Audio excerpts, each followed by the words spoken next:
Yes. Welcome back to the Bees Like That podcast. As always, I'm your host, Chris.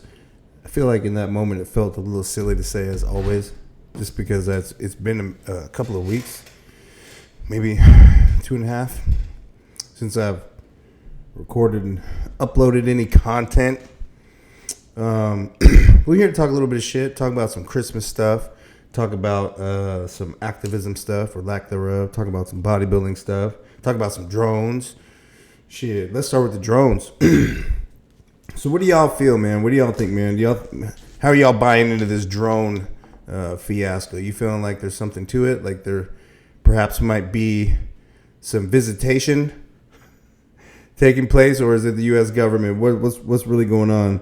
And to be honest with you, man, I haven't really tapped in with the whole drone conspiracy. I'm definitely paying attention, but to be honest with you, man, I really feel like it's just fodder.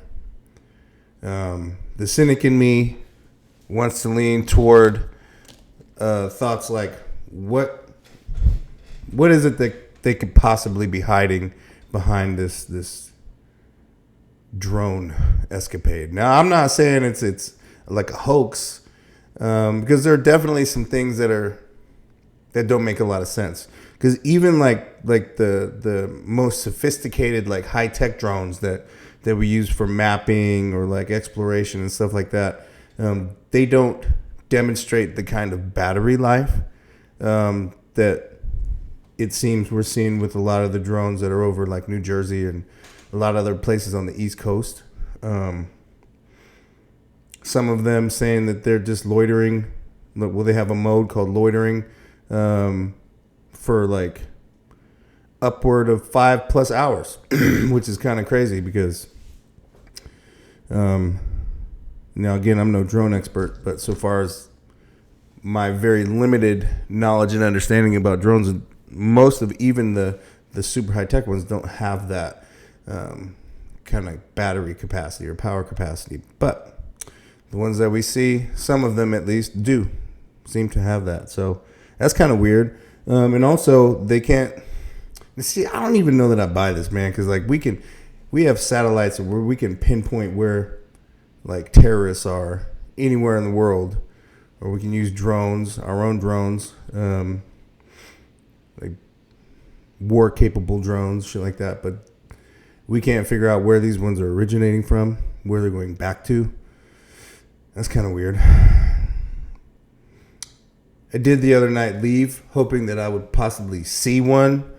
But again, the cynic in me kicked in, and I'm like, well, damn.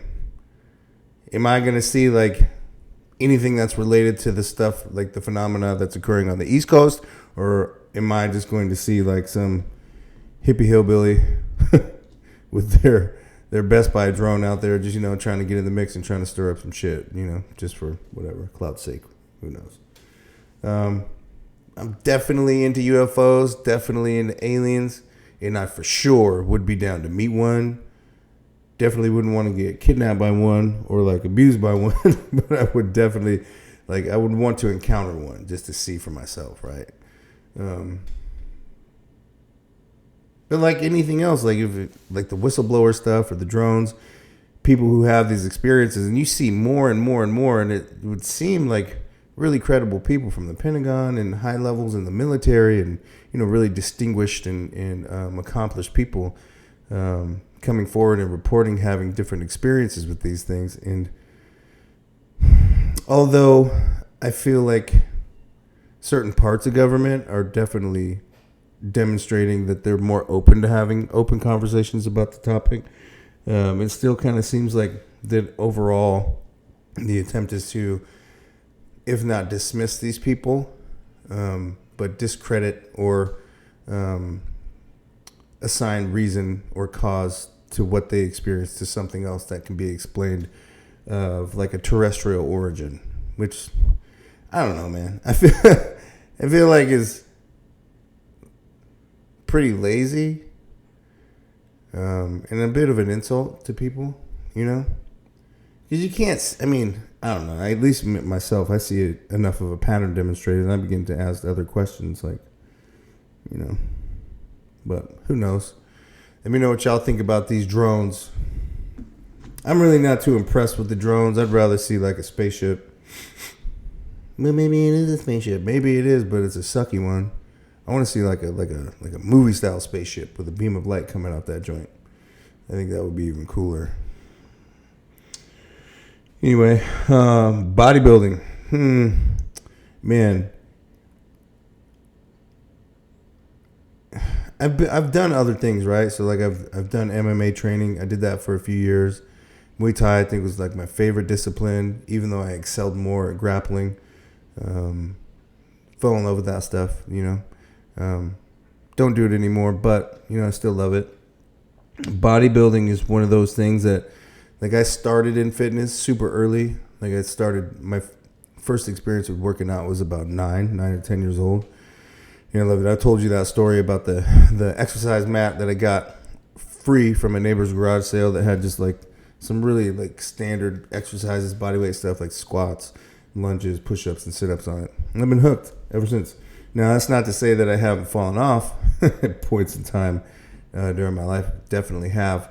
I've been doing a lot of reflecting on like bodybuilding, how it fits into my life, the cost, because, man, let me tell you, it's an expense. And I don't mean just like financially, like emotionally, psychologically, physically, it costs you. It's a lot of wear and tear on the body.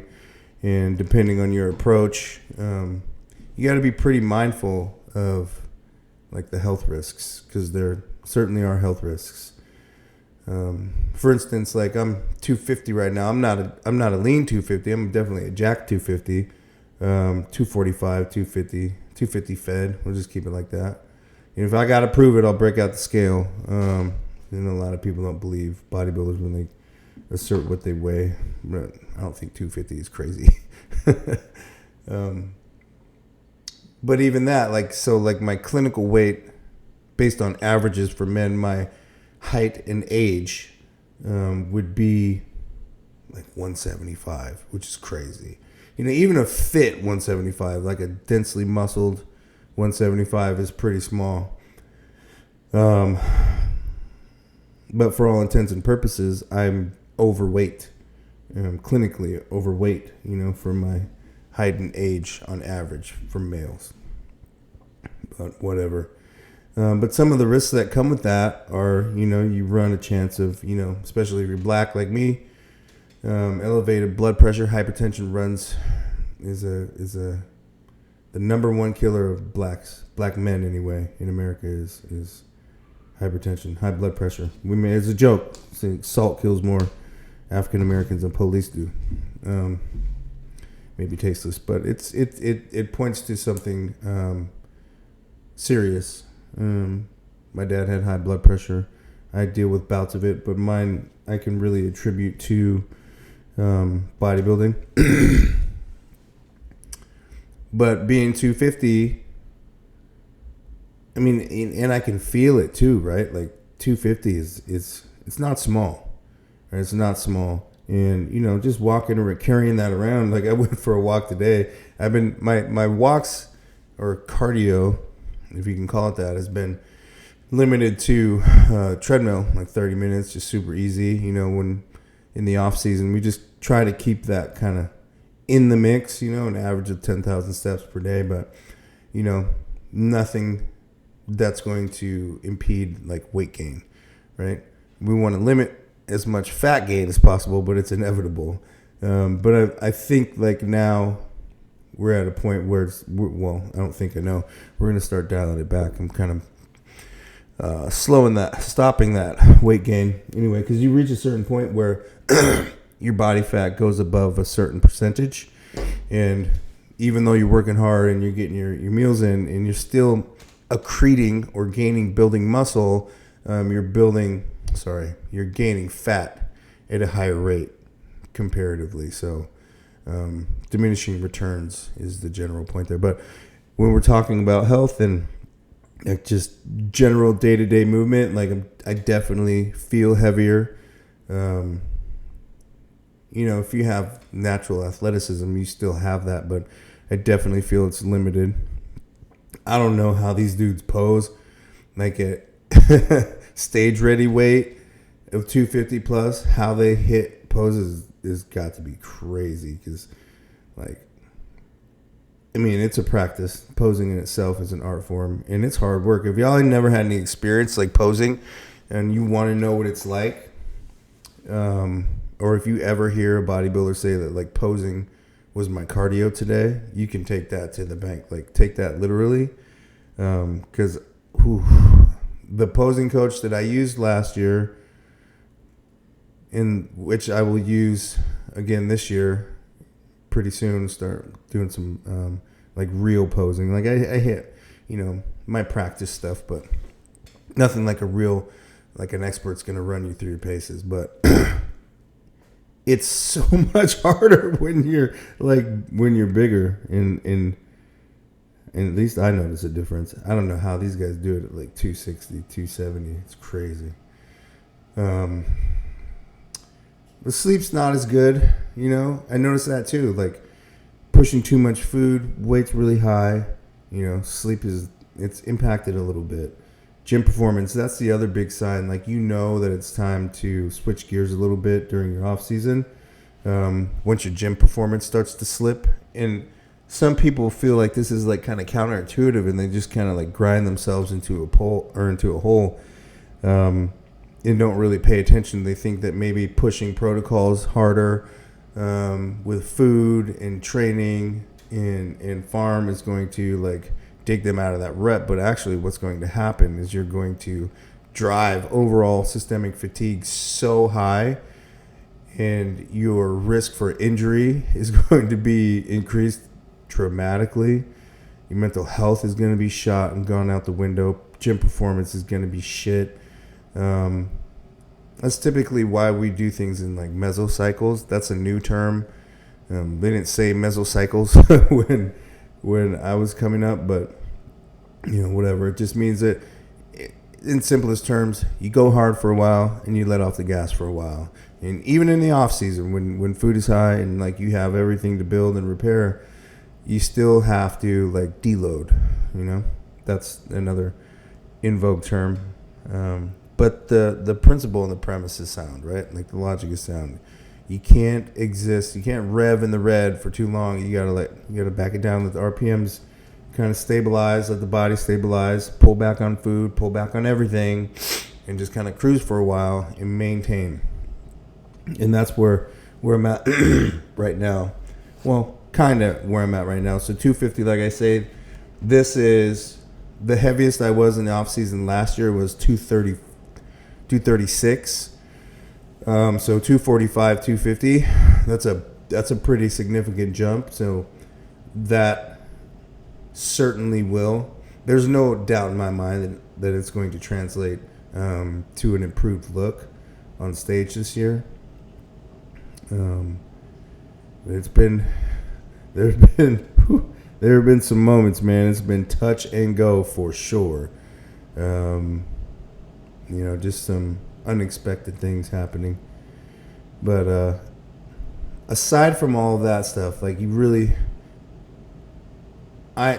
the only other thing that has taught me as much about dedication, resilience, and determination is recovery, getting clean.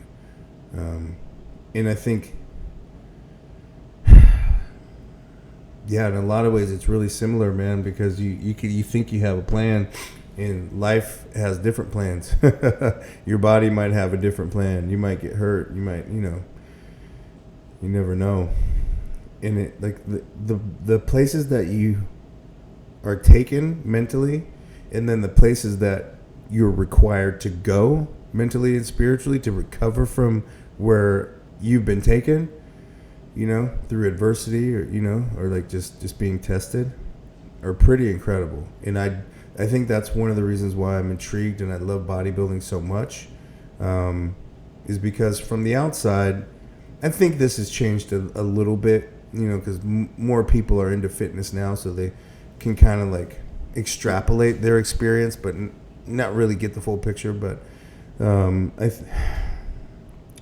from the outside, it might seem that bodybuilding is just, really A on B. And in a lot of ways, you do find a lot of success in like the repetitive nature of a lot of the things that come with bodybuilding. But what a lot of people don't know is there's a tremendous amount of planning that goes into the sport. And even if you are at the top of the sport, so much of it takes place right here. Because your coach can't lift the weights for you. Your coach can't eat the food for you. And your coach can't stop you from eating the food that you shouldn't, based on context, right? So, like, if you're cutting, you don't want to be snacking, the little bites, the little quick grabs here and there that, we all, or a lot of us, get away with during the off season, and don't pay too much of a price for it. You can definitely get carried away, but there's so much that goes into it that people don't see. And it might be simple, but it adds up. Or it may seem simple or benign and like it's not a big deal, but it adds up. And over time, it can make you question, like, is this really for me? Anyway, like I said, I've been doing a lot of reflecting about it too. And one thing that really bums me out when I look at it this way is, I've been working out for years, well over 20 years. And I've let a lot of other things get in the way. So whether it be addiction or, whatever the case may be, man, it doesn't matter. Letting things get in the way. And my first shot at trying my hand at bodybuilding was back in 2015. And I made it maybe, 3 or 4 months into that process, made up an excuse and just, stopped doing it. Most of that was just fear. I was terrified. I wasn't going to be, I was scared shitless, so I just didn't do it. My only regret, where I'm going with this, my only regret with bodybuilding is that I waited so long to be serious about it. Because, come on, man. I get it. There's a master's, class where people can get their pro cards and they can continue to compete, well into, their 40s, 50s. There's dudes out there, men and women out there competing upward of 60. And it's incredibly satisfying and rewarding, and people are having a blast. But there's just a difference between, really plugging in and locking it down at 45, 44, 45 versus 17, 18, 19, 20. I don't do a lot of like mental trips like that. I try to avoid like that kind of shit, but I definitely think about it because I past this year, I don't know, man. I don't know. Past this year, it's gonna be really tough to sell me on continuing down this road. And not only do I have to be okay with that proposition or the prospect of this being my last competitive year, still train, I'll still, do my best to stay in pretty good shape.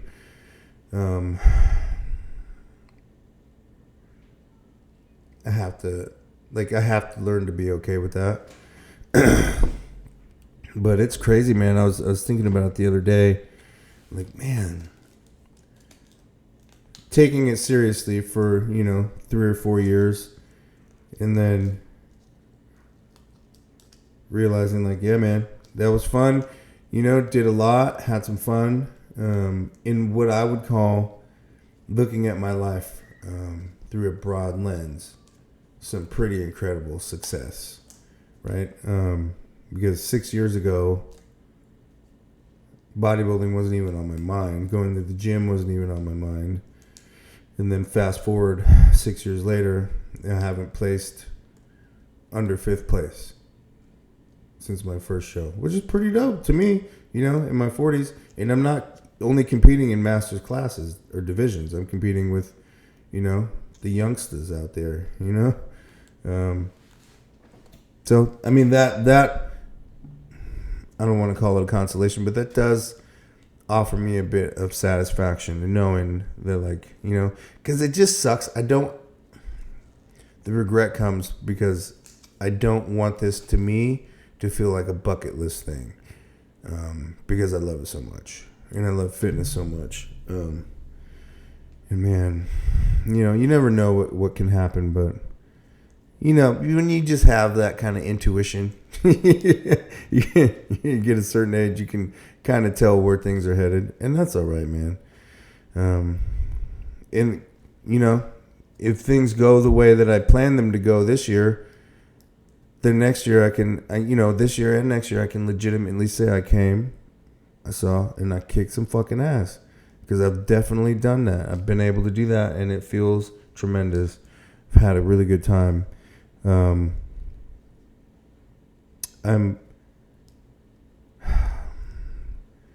approach this year is I'm gonna have to tailor it a bit. I mean, we'll see when we get closer to these shows coming up. But 10 pounds heavier than I was this time last year. And I've been training like a madman, and I've not missed meals. My cardio's been on point, and I've been steadily gaining weight, and getting stronger and kicking ass since July, with the last show. Made a ton of improvements. It's going to be wild. 10 pounds heavier than I was this time last year. And the cutoff for classic, I want to say, is like 202 or 204, something like that. I'm going to be a lot heavier than that. But it depends, man. It just depends on how much heavier and if I can pull that in water. But you see so many people that do that, or they try to do that, and they don't do it right. And they just look over dieted, and that can really affect your look and screw you out of placings. I've seen it. I see a lot of that in women's divisions. I see a lot of really well prepared athletes as well, so get that clear.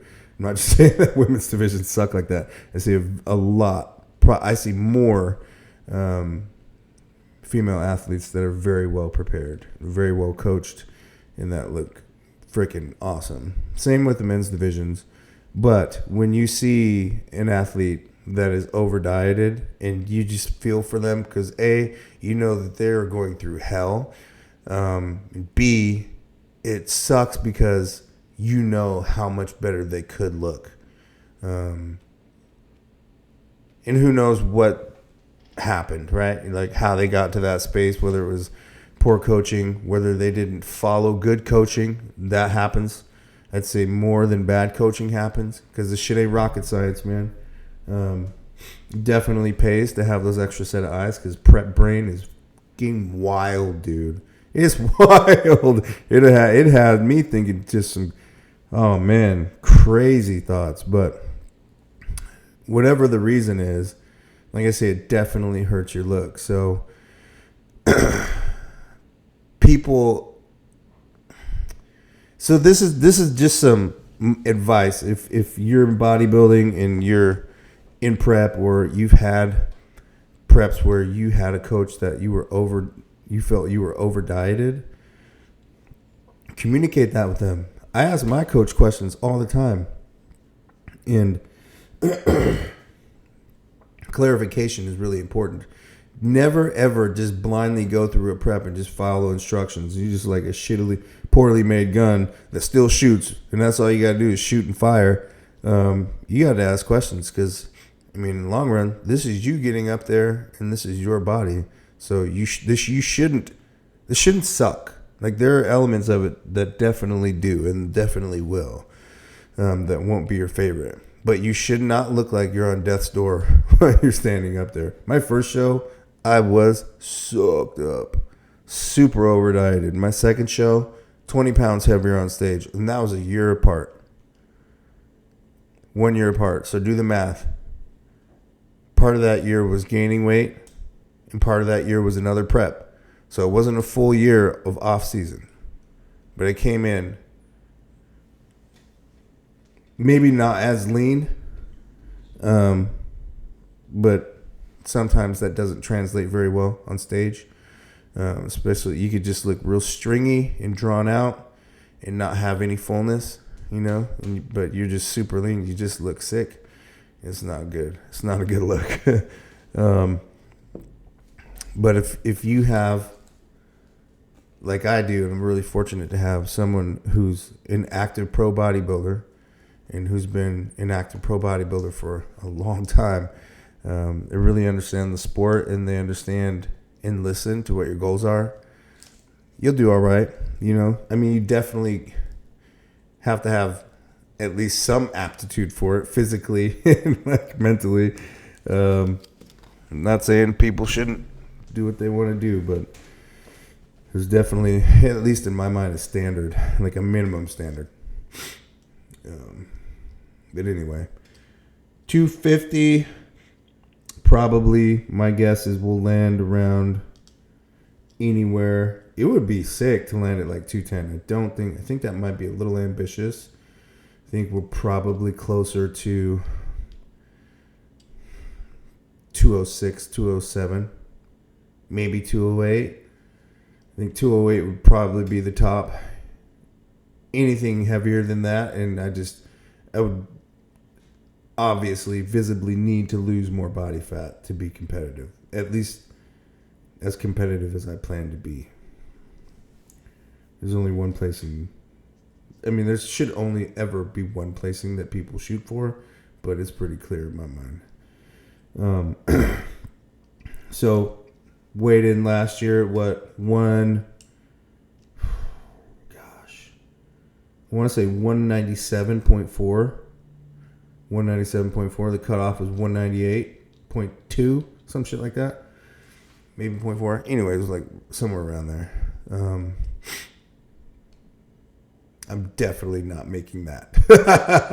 I'm definitely not making that. Not without sacrificing some muscle. And that is not going to happen. That's what we're not going to do. I'm trying to look good going in this one. Well, we looked pretty fucking good going into last year, too. But I think we're going to really surprise some people this year. Oh, Christmas. Christmas was cool. I almost said that we had a couple of hiccups, but we didn't.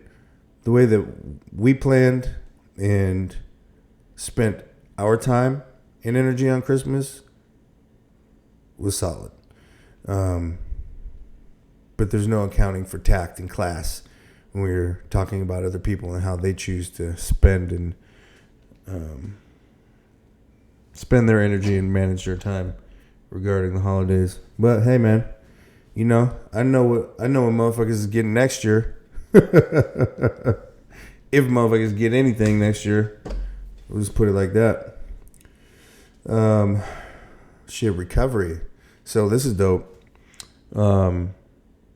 Took 6 years. So my official AA birthday will be tomorrow, December 28th.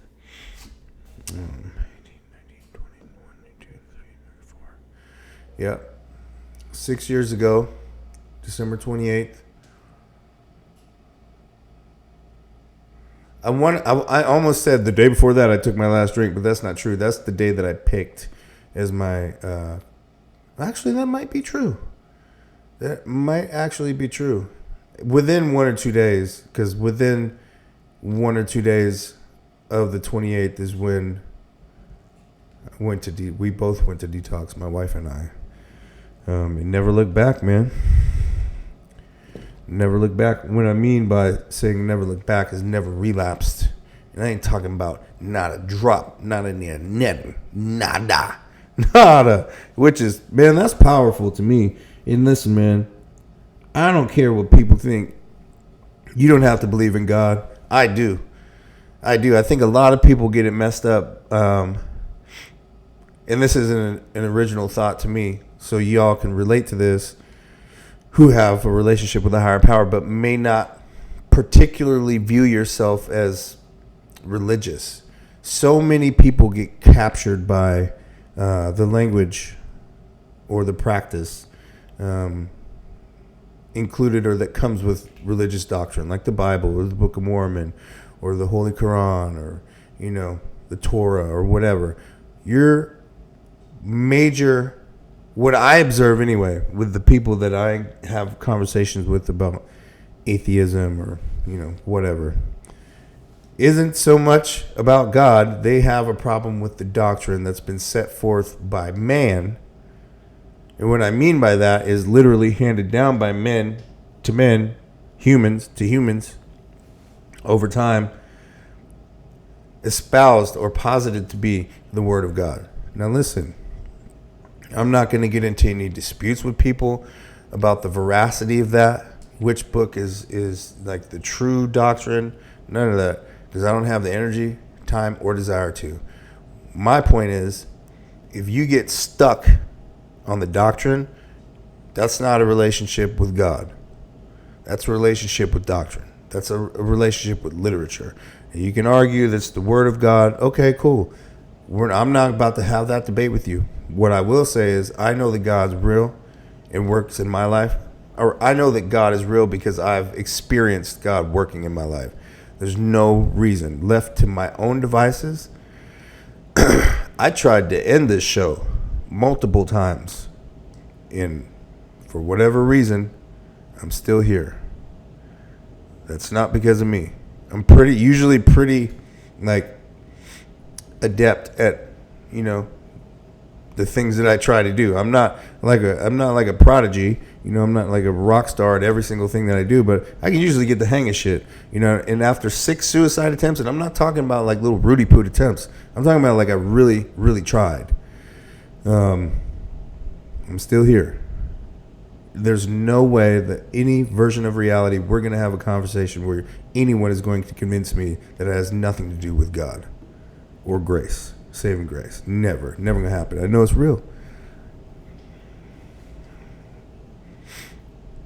In the things that I've been able to overcome after that, because the suicide attempts was just one thing. The other stuff that I've been able to overcome after that, I'm either extremely fortunate or I got just a stellar hand, which that ain't the case either.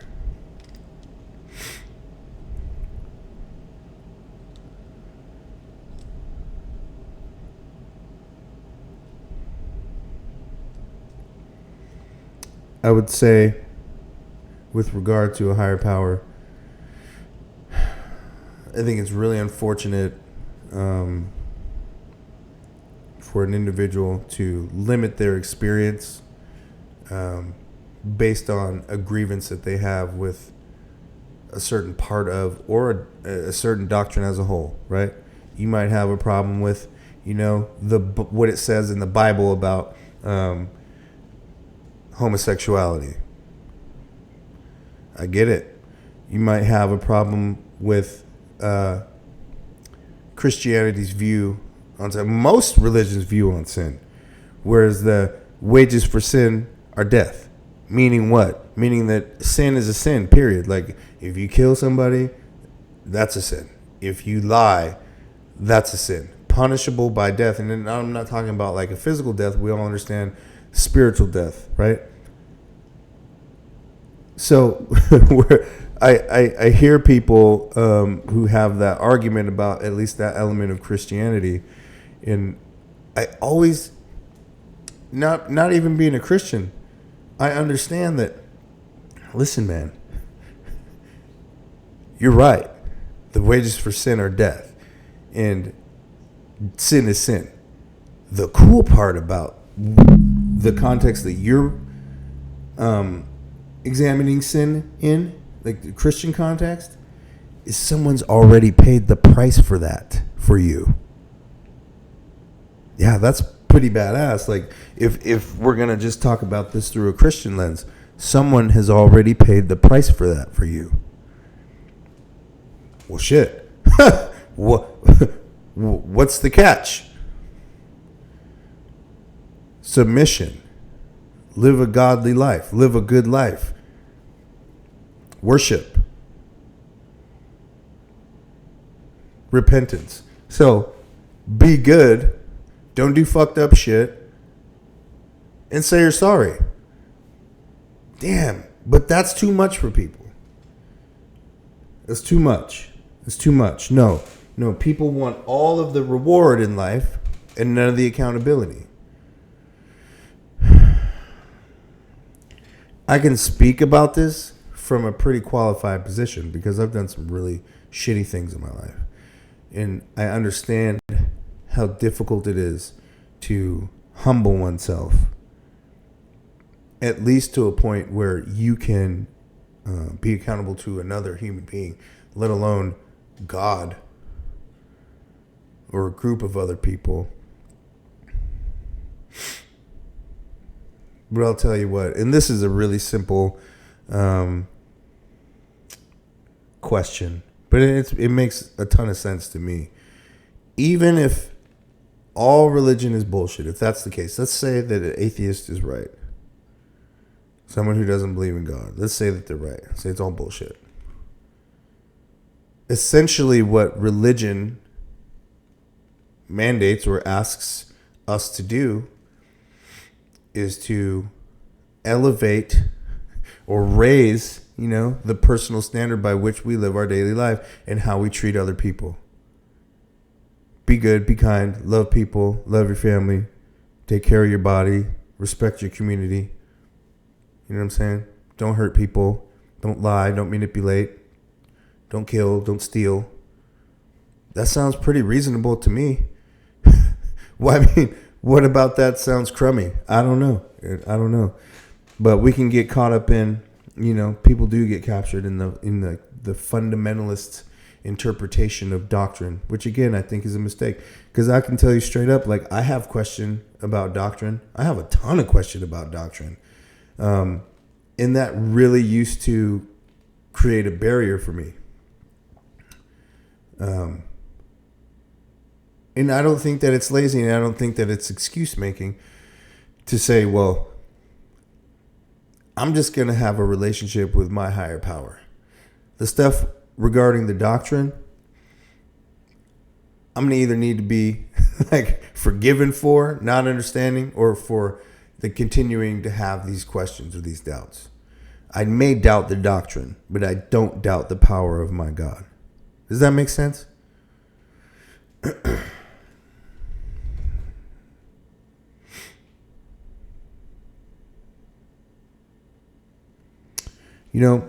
I've been lately, and I go through phases of this, and I hope that a lot of people do.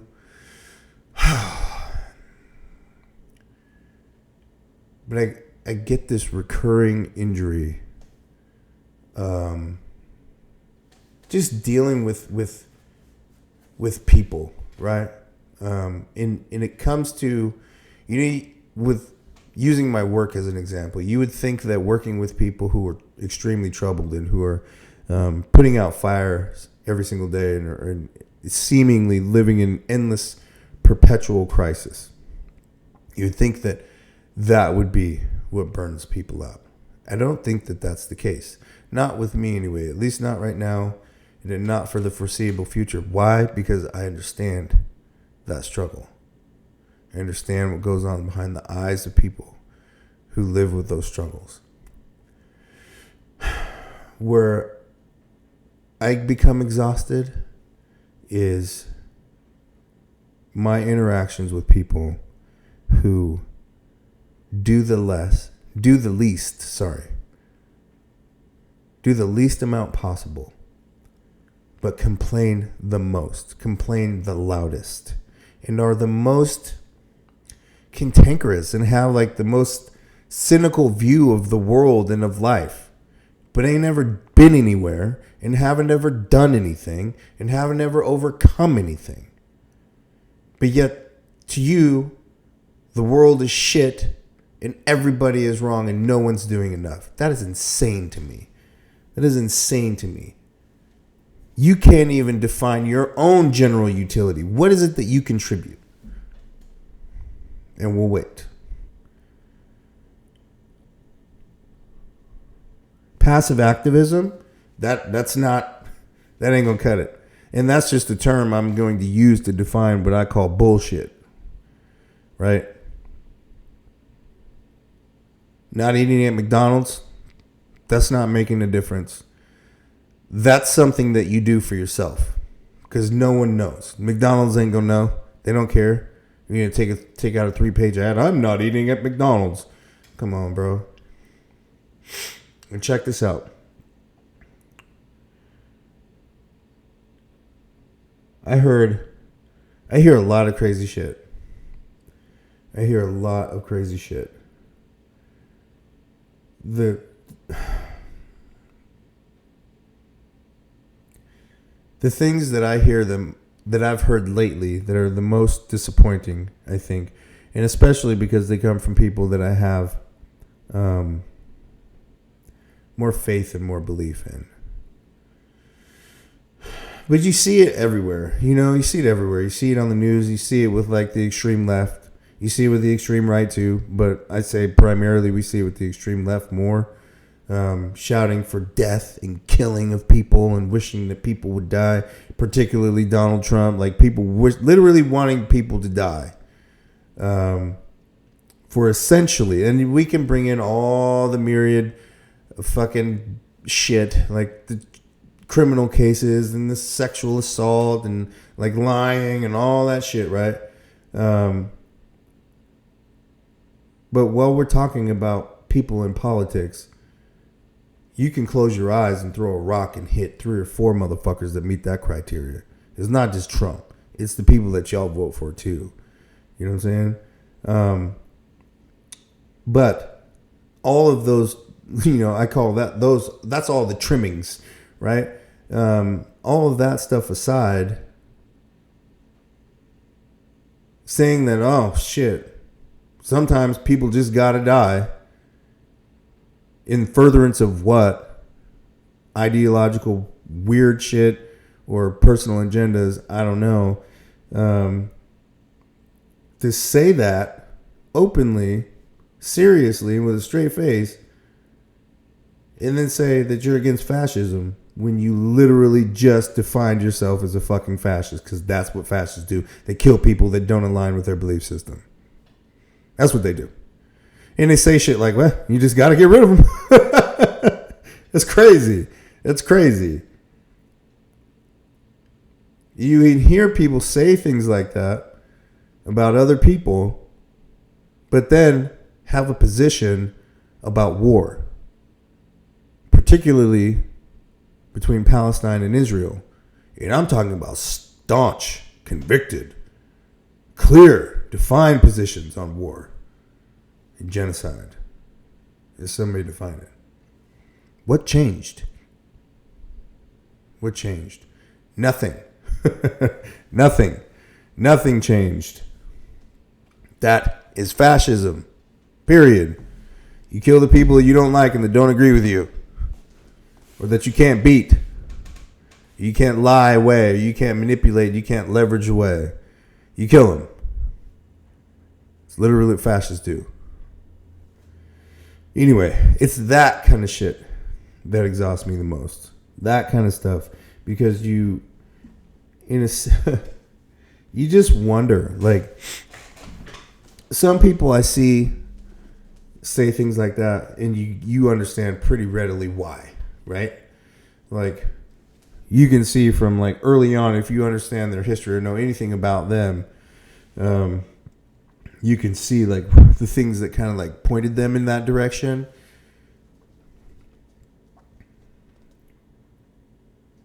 But the same thing is true otherwise. If you know someone and you know their history and they don't have any of that, they don't have any of those things, any reason for any of that stuff to point them in anything, nothing to point them in that direction. Of being so just incredibly cynical and negative and cavalier when regarding human life, when it's appropriate to take it, and especially with such little regard for human life if it happens to be held by someone who's rich, which is crazy. And to be so down in like negative about capitalism when your literal every waking moment is benefited by capitalism, every single moment of your life, and has been your entire life, even before you were born. It's crazy. It's crazy. Anyway, that's the kind of shit. But I feel like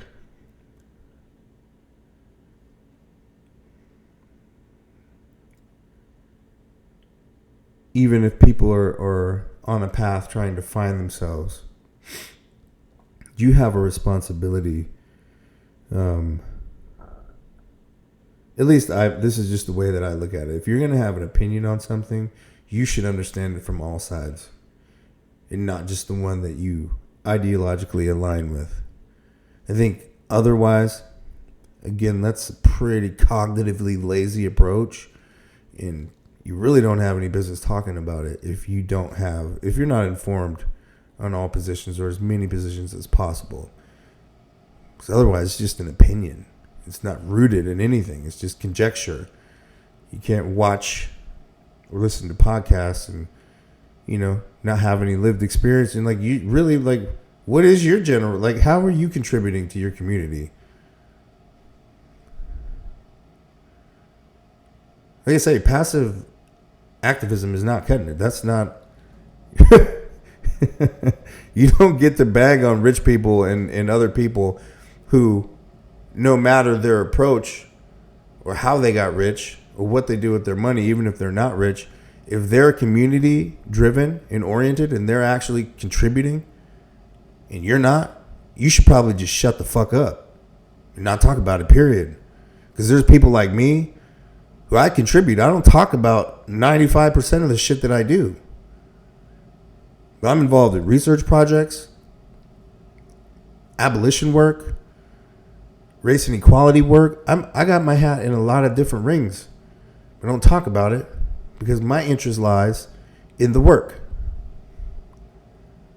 Not on how it might make me look to other people. I don't care about that. And I have really strong opinions on it. The only time that I really ever voice those opinions on those things is when the context suits the energy. I'm not just going to run around talking shit to people about the stuff that I'm doing.